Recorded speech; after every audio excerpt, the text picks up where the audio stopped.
हरिओम। योग साधना में प्रकृति का, अभ्यास का और आहार का एक बहुत सुंदर रिश्ता होता है। प्रकृति यानी जो ये नज़ारे हम देख रहे हैं, प्रकृति जो मौसम जिसमें हम रह रहे हैं, और प्रकृति साधक की भी। वो वात प्रधान प्रकृति का है, पित्त प्रधान प्रकृति का है, कफ प्रधान प्रकृति का है, फिर दूसरे वो क्रोधी प्रवृत्ति प्रकृति का है, या वो बहुत सरल है। ये सब चीज़ें ऐसी हैं जिनको विचार करके फिर हम एक साधक के लिए अभ्यास निश्चित करते हैं।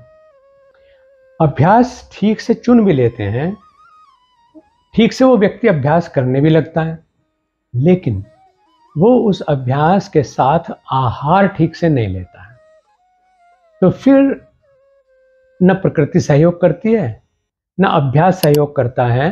केवल आहार की गड़बड़ हो जाने की वजह से दोनों में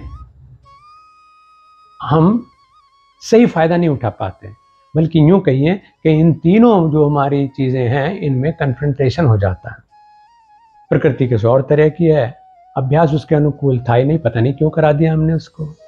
ऐसे ही अब प्रकृति भी ठीक है, उसके अनुसार हमने अभ्यास भी चुन लिया, लेकिन आहार जो है वो विपरीत हो रहा है तो भी गड़बड़ हो जाएगा।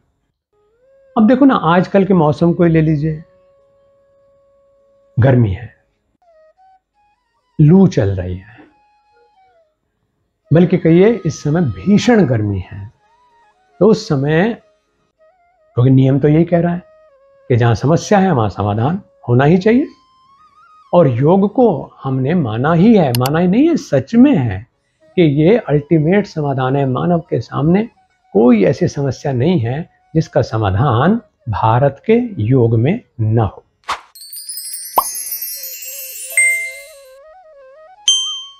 समाधान मिल रहा है, हमने जान भी लिया, लेकिन जीव के स्वाद में हम समाधान में जो चीजें की जाने चाहिए उनमें चूक कर जाते हैं, या हमें ये विवेक ही नहीं होता। पशुओं से ज्यादा गए बीते हैं हम इस मामले में। पशु को ये विवेक होता है कि कब खाना चाहिए, कितना खाना चाहिए, क्या खाने लायक है, क्या खाने लायक नहीं है, लेकिन उसको टिंड प्रोडक्ट नहीं मिलते हैं। उसको मसालों में लपेट करके, ग्रेवी में लपेट करके कुछ भी नहीं खिलाया जा सकता है। उसको पता है कि मैं क्या खा रहा हूं और क्यों खा रहा हूं, तो वो उसको खाएगा। यहां तक होता है कि अगर वो बीमार हो जाए तो उसकी जीभ नहीं लपलपाएगी, वो लंघन कर देगा। आप उसकी पसंद की चीज, उसके पसंद का आहार उसके सामने रख दें, लेकिन वो उसके मुंह के पास भी रख दे तो वो गर्दन घुमा लेगा कि नहीं, मुझे आज जरूरत नहीं है। तो इस मामले में हमारे, क्योंकि मन एक तरफ हटा देना, तो फिर साक्षात पशु पुच्छ विषाणहीन है। जो हमारा शरीर जो है वो है तो पशुओं वाला ही ना, लेकिन हमारे अंदर क्योंकि मन है, इसलिए फिर पुराने अनुभव और आगे की कल्पनाएं हमारे साथ रहती हैं। वर्तमान में जीने का अभ्यास हमको नहीं होता है, इसलिए पुराने अनुभव के आधार पर मज़ा याद आ जाता है और फिर हम उस मज़े में पड़ जाते हैं और फिर सज़ा की तरफ बढ़ जाते हैं। तो ये तो गलत हो गया। इसलिए अब जैसे मौसम है, तो हमारे क्या है कि जिस रूटीन में हमें रहने का अभ्यास हो जाता है, फिर हमारी दुनिया उतनी ही हो जाती है। रोज़ एक रूटीन फूड हमें मिलती है, सर्दी हो गर्मी हो वही चलता रहता है, और ये सोचते हैं कि बस ठीक है, भगवान का दिया ठीक चल रहा है। भगवान का दिया तो ठीक है, लेकिन भगवान के दिए का इस्तेमाल करने का विवेक भी तो उसके दिए हुए बुद्धि से करना चाहिए ना हमें। तो उस विवेक का प्रयोग नहीं करते, तो उससे गलती हो जाती है। आजकल जिस तरह का मौसम है, तो उसमें क्या ज़रूरत है कि हम चाय पिए चले जाएं, उस समय क्या ज़रूरत है कि हम कॉफ़ी पिए चले जाएं, उस समय क्या ज़रूरत है कि हम केवल फ्रिज में रखा हुआ वो ठंडा लग रहा है इसलिए कोल्ड ड्रिंक के नाम पर हमें केमिकल्स जो हैं अपने अंदर डालते चले जाएं। आहार तो वो होना चाहिए जो मौसम के अनुसार हो, अनुरूप हो हमारे और लाभकारी हो स्वास्थ्य के लिए। तो मैं ये चाहूँगा आज कि कुछ चीज़ें आपको बताऊं जिनका प्रयोग आप करेंगे तो फिर जो अभ्यास है वो आपको फायदा देगा। अभ्यास में आपको क्लास में जाएंगे, कॉमन क्लासेस होती हैं कि आजकल गर्मी है इसलिए शीतली प्राणायाम बहुत अच्छा है। शीतली प्राणायाम अच्छा है, इसमें कोई शक नहीं है।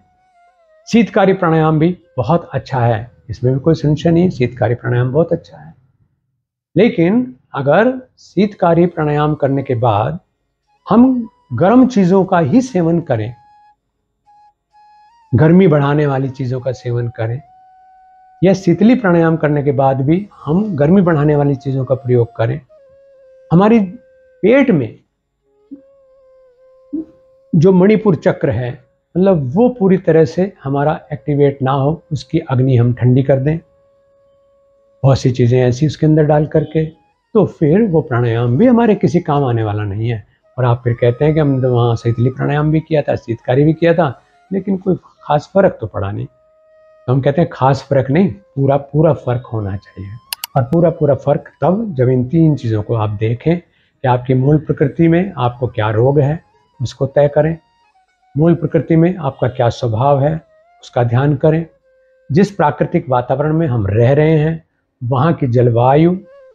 और शीतकारी प्राणायाम तो बहुत अच्छा है, लेकिन अगर आपको मानसरोवर में जा कर के रहना हो, आपको जो आदि कैलाश में जा कर के रहना हो, तो क्यों करेंगे भाई शीतकारी प्राणायाम। हम भले ही जून का और मई का मौसम हो, वहाँ पर हमारे लिए ये अनुकूल नहीं है। तो उस प्रकृति का भी ध्यान रखना है और अपनी प्रकृति का भी ध्यान रखना है। तब जो गुरुपदिष्ट मार्गेण योगमेव समभ्यसेत, तब जो अभ्यास आपको बताया गया उसको आजकल के मौसम के हिसाब से आहार के साथ अपनी उपयोगिता में लाना है। आजकल क्योंकि छुट्टियां भी हो गई हैं, बच्चे को स्कूल भेजने की कोई आपको ज़्यादा चिंता नहीं है, बच्चों को एंटरटेन करेंगे, उन्हें बिल्कुल मौका नहीं मिलता कि उनको संस्कार जो है सीखने का मौका मिल पाए, या आप उन्हें अपने परिवार के, अपने कुल के, अपनी महान परंपरा के संस्कार उन्हें दे सकें। छुट्टियों का प्रयोग करिए इसमें, क्योंकि तब तो उन्हें ट्यूशन ने घेर रखा था, किताबों के बोझ ने दबा रखा था। अब क्योंकि उस अभ्यास में रहने की आदत पड़ गई तो वो इस समय कहते हैं अब तो ऑफ है। और ऑफ का मतलब जब तक दोबारा पिंजरे में ना घुस जाएं तब तक अपने आप को और कुछ नया करने के लिए तैयार हम नहीं होते हैं। ये अच्छी बात नहीं है। तो इस समय कुछ नया करें, बच्चों को जहाँ स्वाध्याय की आदत डालें, खुद पढ़ने की आदत डालें, तो आप देखेंगे कि वो थोड़ा सा आगे निकल जाएंगे। अपने आप भी, चाहे आप वकील हैं, चाहे आप जज हैं, चाहे आप अधिकारी हैं, चाहे आप इंजीनियर हैं, चाहे आप डॉक्टर हैं, आप कलाकार हैं, तो स्वाध्याय ज़रूर करिए और रियाज करिए। तो उससे ऐसी, यह योग साधक है, योग साधक में इन सबको मानता हूँ क्योंकि साधना हर कोई कर रहा है, तो वो भी अपने अभ्यास को न छोड़े। ये नहीं कि छुट्टी है तो इसलिए अभ्यास छूट जाए, वो नहीं होना चाहिए। तो मौसम में हम क्या चीज़ें खाएं, एंड प्रोडक्ट को पीछा छुड़ा लीजिए, स्पाइसेस को, जो कॉमन स्पाइसेस हैं उनसे पीछा छुड़ा लीजिए। जैसे कहते हैं ना, विदना के मार्ग हैं तेते, नखत गगन में व्यापक जेते। परमात्मा को पाने के इतने रास्ते हैं जितने आसमान में तारे हैं, सितारे हैं। ऐसे ही आरोग्य को और अभ्युदय को, निश्रेयस को पाने के भी इतने रास्ते हैं जितने आसमान में तारे हैं। तो हमारे पास आहार भी इतने हैं कि आपको बहुत सारे आहारों का तो पता ही नहीं है, क्योंकि वो रूटीन फूड ही पता है कि ब्रेड, बन, बटर, समोसा, इडली, जो कुछ भी हैं यही हैं गिनी चुनी चीज़ें जिनमें हम कहते हैं बस इससे ज़्यादा खाने की हमारी गुंजाइश भी नहीं है। हम कहते हैं कि जितनी गुंजाइश है उससे कम खाओ, लेकिन वैरायटी, चेंजेस आने चाहिए, क्योंकि हमारे शरीर में जितने तत्व हैं और जितने मिनरल्स और विटामिन्स की हमें ज़रूरत है उतने आपको रूटीन फूड में नहीं मिल पाते। तो आजकल जिन चीज़ों की ज़रूरत है वो आपको मिलेगा किन किन चीज़ों से, चेंज कर दीजिए, करेंगे बदलाव। तो आइए हम इस मौसम में सेवन करेंगे नींबू की शिकंजी का। अपने घर में बनाइए, उसमें आपको मेहनत भी थोड़ी सी करनी पड़ेगी, उसमें माँ का लाड़ भी मिल जाएगा, उसमें जो चीज़ें इस्तेमाल होनी है वो सारी आपके घर में उपलब्ध चीज़ें होंगी और आपको पता होगा कि इसमें इसके कंटेंट्स क्या क्या हैं, क्या क्या चीज़ें इसके अंदर पड़ी हैं। उसमें आप शुद्ध जल लेंगे, उसमें आप नींबू का रस डालेंगे, उसमें आप थोड़ा सा नमक डालेंगे, थोड़ा सा उसके अंदर आप मीठा डालेंगे, थोड़ी सी आप उसके अंदर काली मिर्च डालेंगे और फिर उसको आप खूब पिएं आपस में। दिन में खूब पानी पीना चाहिए और पानी के साथ साथ ये वाले जो पानी है ये ज़रूर पीने चाहिए। शिकंजी लीजिए। दूसरी चीज़ आप आजकल लीजिएगा सत्तू। आप बहुत से लोगों ने सत्तू नाम भी नहीं सुना होगा, क्योंकि ये बहुत ज़्यादा प्रयोग उन क्षेत्रों में होता है जहाँ पर गर्मी स्वभाव में है। खासतौर से हमारा जो पूर्वांचल का क्षेत्र है, यानी समझ लीजिए कि लखनऊ से लेकर के उधर पूरे बिहार बंगाल तक चले जाएं तो सत्तू का प्रयोग खूब करना वहाँ पर नियति है, आवश्यकता है, इसलिए वहाँ रूटीन फूड है वो। तो सत्तू जौ का सत्तू है, चने का सत्तू है, धान चावल का सत्तू है, और उस सत्तू को आपने कुछ भी नहीं करना है, बस 1 चम्मच सत्तू लिया, पानी में घोला, और अगर आपको चीनी की ज़रूरत नहीं है तो हल्का सा नमक प्रयोग करके, अगर आपको शुगर की ज़रूरत है तो उसमें मतलब खांड मिला करके, चीनी नहीं, खांड मिला करके या शक्कर मिला करके उस सत्तू को आप पीजिएगा। वो आपको सॉलिड फूड से कहीं ज़्यादा फूड क्वालिटी भी देगा और आपको एनर्जी लेवल भी बना रहेगा, और सबसे बड़ी बात है कि आपका शरीर एसी बना रहेगा, यानी गर्मी को बड़े मज़े में आप झेल सकते हैं। आप इसके साथ साथ मतलब चना, लाई और हरी मिर्च का सेवन करिएगा, यानी चने मुरमुरे जिनको आप कह देते हैं, उसमें थोड़ी सी हरी मिर्च भी काट करके डाल लें, उसमें ज़रा सा धनिया और पुदीना के पीस भी काट करके डाल लें। बस उसको आप तीसरे पहर किसी समय जब माना 2 मुट्ठी अपना उसका सेवन कर लिया, वो आपके लिए बहुत अच्छा है। पीने के लिए जो तीसरी चीज़ है वो है आम का पना। मैं जो चीज़ें कह रहा हूँ वो बहुत से लोग हैं यार, हाँ पिया तो करते थे, ये तो याद आएगा, लेकिन बहुत समय से नहीं पिया, आज गुरुजी ने बता दिया तो चलो इसका प्रयोग करते हैं। अगर इतना भी उत्साह बढ़ गया तो मेरा काम हो गया। तो आम का पना, कच्ची अम्बी, ये पता है आपको प्रकृति इतनी दयालु माँ है हमारी कि वो पहले बौर देती है, फिर उसके बाद बहुत छोटी छोटी अम्बी हैं, हर हवा के साथ वो जो टूटती जाती हैं, कब बौर झड़ता है तो कच्ची अम्बी, फिर छोटी अम्बी जो है उनको आप ताज़ा बस काट करके, जो बहुत छोटी छोटी सी अम्बी हैं उनको आप नमक, हल्दी, तेल लगा करके अपने नाश्ते में उसका या खाने के साथ उसका अचार के रूप में, टेम्परेरी अचार के रूप में प्रयोग करते रह सकते हैं। वो आपको विटामिन सी की कमी नहीं होने देगा, वो आपके अंदर जो है जो अम्लीयता है उसको ख़त्म करेगा। उसके अलावा आपके लिए एपिटाइज़र का वो काम करेगा, पाचक हो जाएगा। और इसके साथ साथ जो अब आ रही हैं वो कच्ची अम्बी, यानी जो जिसके अंदर जाली नहीं पड़ी है अभी गुठली में, वो वाली अम्बी लीजिएगा। कच्चा आम, और कच्चे आम को थोड़ा सा आग में झुलसा लें।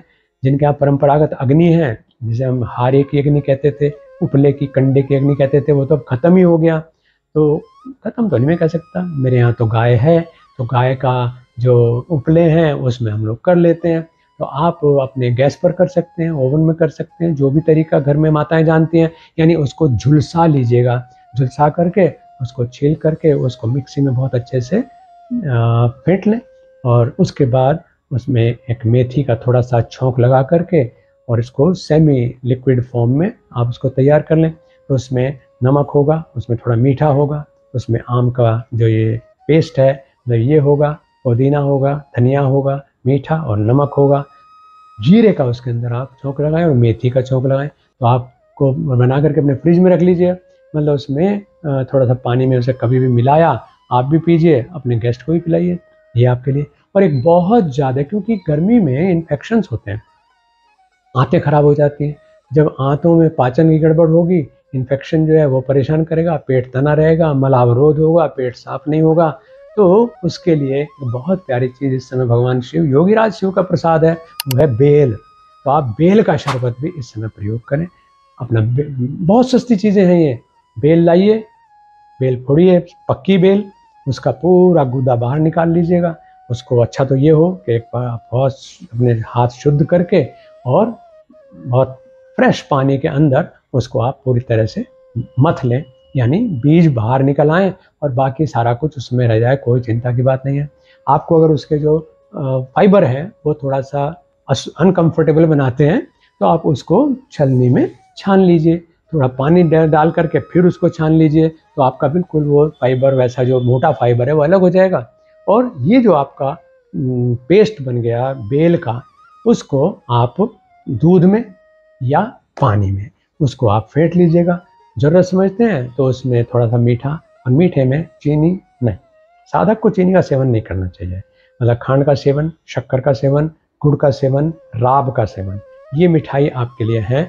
अगर ज़रूरत है तो उसको थोड़ा सा मीठा मिला करके और एक एक गिलास घर में सबको पिला दीजिएगा। तो यानी जो ड्रिंक्स मैंने आपको बताई उनमें बेल का शरबत हो गया, उसमें शिकंजी हो गई, उसमें सत्तू हो गया, है ना, उसमें आम का पना हो गया, इतना पियोगे तो ये बहुत अच्छी चीज़ें हैं, इनका सेवन करिए। और पानी जो है अतिरिक्त में खूब पीजिएगा, ये आप लीजिएगा। और साथ में अब आप देखिए कि आप करें प्राणायाम, खास तौर से शीतली प्राणायाम और शीतकारी प्राणायाम, तब आपको योगाभ्यास का पूरा पूरा फायदा मिलेगा। शीतली और शीतकारी प्राणायाम आपको पता ही होंगे, मैं फिर एक बार दोहराई देता हूँ। आप आराम से बैठिए, मेरी तरह से पद्मासन लगा करके बैठ जाइए तो बहुत अच्छा है, और नहीं तो फिर सुखासन में बैठ के भी कर लेना। तो पद्मासन में बैठ करके आप शीतली प्राणायाम का अभ्यास करेंगे। कमर सीधी रहनी चाहिए। पद्मासन नहीं लगता है तो काम चलाऊ रूप में आप वज्रासन में बैठ सकते हैं, आप कुर्सी के ऊपर बैठ सकते हैं, ऐसे आप कर लीजिएगा, लेकिन ठहर के करिएगा। ये नहीं कि गुरुजी ने रिलैक्स कर दिया तो चलो चलते चलते गार्डन में घूमना भी हो गया और शीतली भी हो गया, ये नहीं होने का। तो इसलिए नहीं होने का क्योंकि आप उतने फोकस नहीं रह पाएंगे, शरीर श्रम कर रहा है और आप जो है सांसों के साथ खेल रहे हैं, तो उनकी रिदम नहीं बनी रह सकती, उतनी होल्डिंग कैपेसिटी नहीं हो सकती, उतना डीप इनहेलेशन और एक्सहेलेशन, कंट्रोल्ड इनहेलेशन एक्सहेलेशन नहीं हो सकता। तो इसलिए अगर ऋषियों ने कहा कि आसन में स्थिर होकर के, है ना, तस्मिन् सति श्वास प्रश्वास योर गति विच्छेद प्राणायाम, यानी आसन को पहले स्थिर कर लेना है, उसके बाद प्राणायाम करना है। तो ये आप करिए। और इसमें क्योंकि दोनों हाथ फ्री रहेंगे इन प्राणायामों में, तो इनको हृदय मुद्रा में ले लीजिएगा। इस प्रकार से अंगूठे के नीचे की जो पंक्ति है रूट वाली, उसके ऊपर तर्जनी को टिका दिया, और जो दोनों बाकी उंगलियां हैं इनको आपस में मिला दिया, और जो चौथी उंगली है कनिष्ठिका वो खुली रहेगी। इस तरह से बना करके और बैठ जाएं, कलाई को घुटने पे टिका करके, तनाव मुक्त होकर के बैठें, लेकिन कमर सीधी करके बैठें। और शीतली प्राणायाम में जीभ को पाइप की तरह से बना करके, कोई जल्दबाजी में कभी अभ्यास मत करिएगा। भले ही मुझे एक बार प्राणायाम करना हो तो ठीक से करूंगा, ये मत सोचो कि मुझे गुरुजी ने कहा 5 राउंड लेने हैं तो 5 तो लेने, जल्दी जल्दी कर लेता हूँ, वो नहीं करिएगा।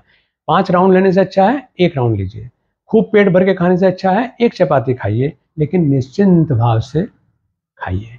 ऐसे करिए बैठे, जीभ को कौवे की चोंच की तरह से पाइप बनाना, फिर मुख से ही श्वास को पूरा आराम से पी जाना, और उसके बाद फिर थोड़ी देर के लिए रुक करके और फिर नाक से छोड़ देना। जैसे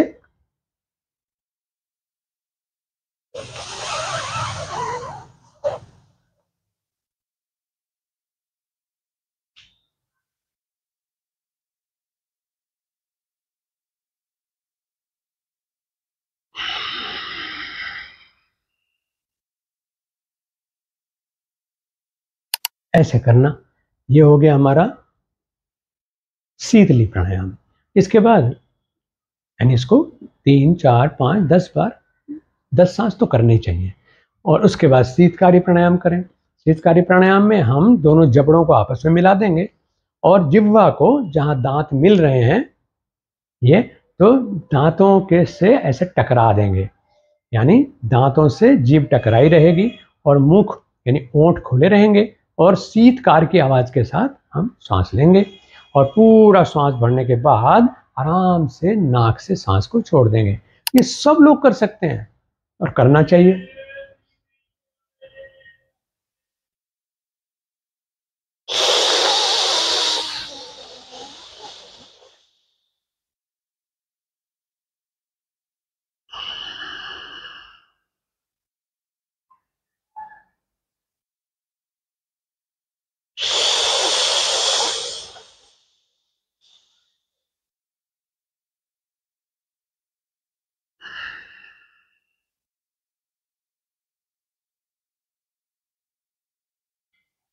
इस प्रकार से inhalation through mouth, exhalation through nostrils.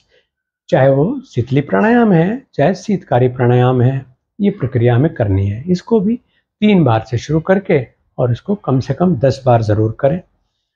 कोई इसमें नुकसान नहीं है, कोई थकाने वाली चीज़ नहीं है। इस मौसम में हर किसी के लिए, रोगी भोगी योगी सबके लिए ये प्राणायाम निरापद है, बहुत उपयोगी है।